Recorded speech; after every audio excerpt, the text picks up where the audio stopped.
welcome to part 2 of Season 1, Episode 19, Dream On. We have just gone to the Rachel Brody's... Brody? No! Jesse! Brody and Jesse? No comparison at all. Brody's not good. Jesse is. My hair looks like crap. I'm sorry. Hi. How was your spring break? Good. Original takes place after spring break. I'm so confused over Good that. to be back.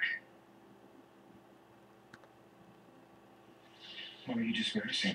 So he gets back on track with his mission here. Before, I think he literally was just kind of wallowing in the, Rachel, I love you. A guy came to Glee Club to talk to us about dreams.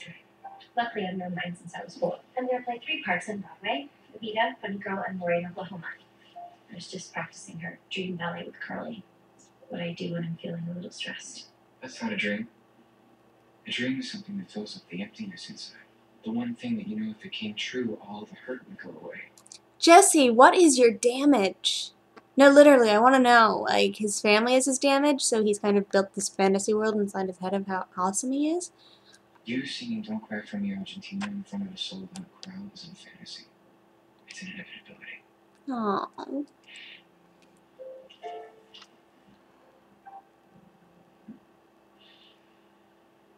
I thought you'd never come back.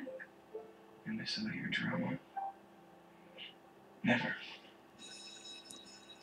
I'm sorry! Usually in this situation, when I like 2 couples and they share one person in common, I would say threesome, because usually but I can't see Finn accepting that. I can see Jesse going, fine, we'll be in a polyamorous relationship, but I'm better. Finn wouldn't be able to accept that. He's a mono relationship person, but monogamous person. But Jesse, So what is it? when you're good, you're good. I don't know. Well, then go inside, find it, and ask it what it's going to take. If only they could be together in a threesome Why- relationship. Why am I obsessed with Because you're my threesomes? girlfriend, and I want to know all your secrets. When you lie awake at night, what's missing? I know. Your mom? You mean like you want to meet her? I just would like to know who she is. I don't really need to meet her or anything, but maybe just find out her name or something about her. Aw, see, I wonder if he then goes to Shelby and says, Not like give me it's gonna something happen so I or can give it to her. Why? Well, just because my dad's never told me anything and I didn't want to ask them anything because I didn't want to hurt their feelings. So let's check it out without them knowing. Do you know why I came back to school here? To win another national title and make all your dreams come true. If this is one of them, then I'm not going to stop until it happens.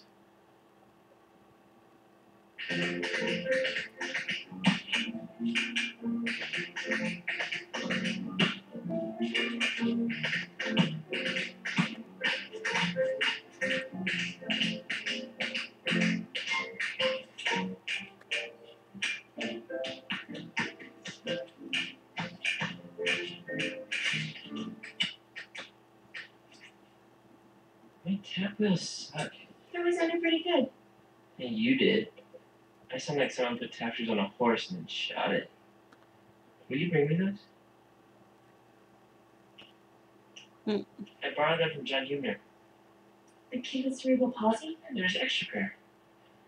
Help me get up on that. Have you ever used anything like this before? No. But I have superhuman upper body strength from using my wheelchair. If I can just get up, I think I can use my arms to get around the room. Except Come he on. does this once and then never tries this Get up, because Dreams aren't supposed to be easy.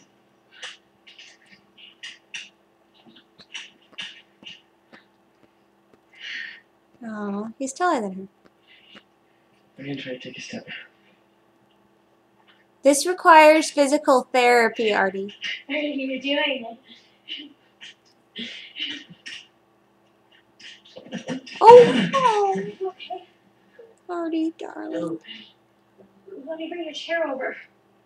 just go away. You should have done this to me. You pushed me to do Sorry. Artie, you blame her too much. this. Just go away, please. She didn't push you to get up on those stilts. Or I don't know what they're called. She puts his, she puts his wheelchair right there. Hey, Brian. Oh, well, just taking stock of the home ec supplies. You see, our home ec program teaches practical skills like food service preparation.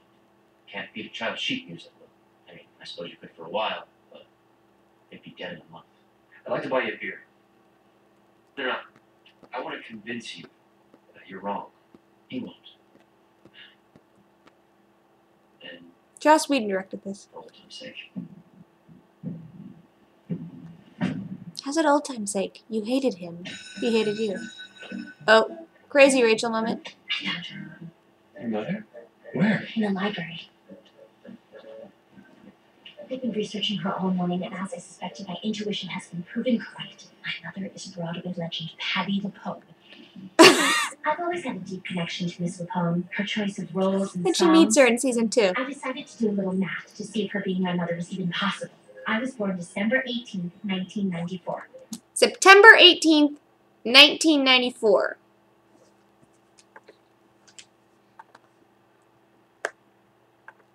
Sorry. Sep 1894. I had to write that down really quickly so I didn't forget that, so I can tell someone online. 1994 was a big year for Mother. She was a sensation in Pal Joey. But that was New York. I was born in Ohio, you say. Well, Mother took many breaks from the show to tour with Mandy Patinkin. That April found them at the E.J. Thomas Hall in Akron, Ohio for a standing room performance, 9 months before I was born. Are you saying that your father's impregnated Patti LuPone in the Marriott in Akron? Was Mandy Patinkin in on this? All you have to do is look at pictures of her in her performance in Masterclass in 1996. Look at the pain in her eyes and the hurt she's feeling from giving up her obviously talented little girl. One question. What was in it for her? Money, a sense of charity for those in need. If she was your egg donor, yes. But I don't know if egg donors were as big in Want 94. to hear my research that proves that my mother is Bernadette Peters? Why are you so afraid about finding the truth? I don't know, I guess I just don't want to think that my mother is some teenage trollop like Quinn, or worse, some skanky girl who would do anything for money, including giving me up. Why does it have to be one of those choices? Maybe she had a really good reason for doing what she did. We need to do a real investigation. Like CSI Real. Do you have any baby stuff in your house? Something that might give us a clue? My father's kept every piece of paper related to my life in files and cabinets in our basement. It's sort of a little Rachel Berry museum. Perfect. We'll start there.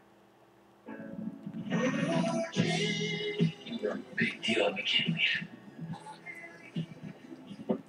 You had all the moves. You were one of those dudes where all the guys wanted to be you and all the girls wanted you. Not all of them. Really. Alright, who was the one that got away? Terry Delmonica, remember her? Yeah, she was cool. The narrator. No way. Yeah. Didn't really work out though. Wow. I'm sorry to hear that. She's great. I really loved her. Just grew apart. See, he doesn't air Terry's crazy The business, strength. which is nice. Finally get out of the terrible marriage. Music. Music. Meeting those kids. Coaching the club. Yeah, you're right. I'm not gonna be on Broadway. And maybe the same is gonna go for most of those kids, but I want Shoe's Dream to be Broadway again. I want him to get that. the club. Or It's not just something. about expressing performance. yourself to everyone else. It's about expressing yourself to yourself. Hmm. I'm living a lie. What? I miss it so much. I am miserable. Ever since I stopped performing, I cannot stand my life. 3 times a year. Sorry, I'm going to skip ahead because this is as nice as it is, and as much as I love him. We're trying out. Alright? Okay. Okay. For this part, question. Question.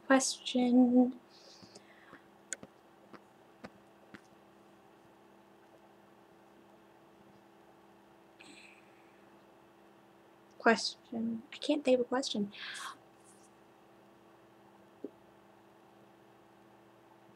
What do you think about Artie's reaction to Tina? He said, "You put me up to this." She's not the one who said, "Go get the things from the cerebral palsy kid," Artie. Artie does something of his own initiative that someone else kind of got the idea in his head and then he blames you for it. Does he do that other times too? Well, he blames Brittany for taking his virginity. But what do you think? Head to part 3. Toodles.